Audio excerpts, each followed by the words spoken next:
Howdy folks, this is Christopher Mulgrave introducing you to a new, spanking new show, Real Sports Talk.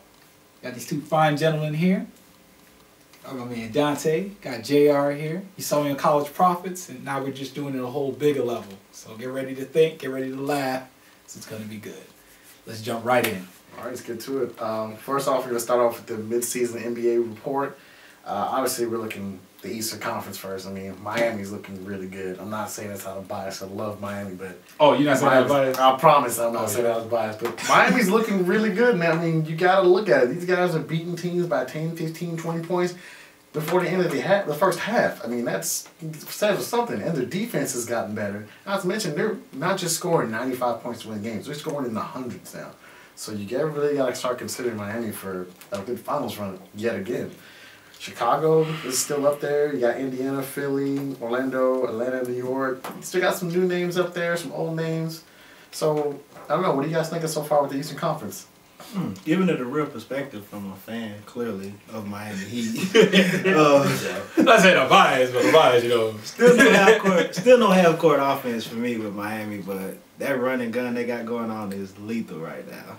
They're just running everybody out the blocks. Chicago, we already know, as we talked about previously before, I think they need some type of offense besides Derrick Rose.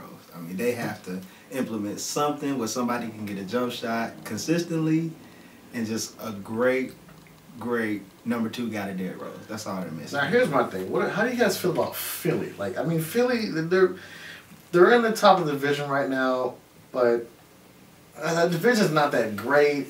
They're a good team. They're good. Not great. I mean, they have a great coach. I mean, Doug Collins is a good coach, but I don't know. How do you guys think? How do you guys feel about Philly right now? I love the athleticism. I love the depth.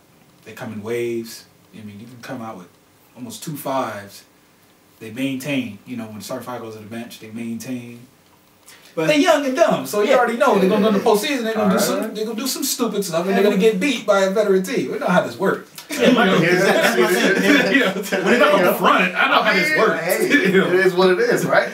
When it comes to Philly, have we ever seen something like where there's not really one superstar and this thing just really works? Like the waves thing, it coming in waves? Because the leading scorer is off the bench for Lewis Williams.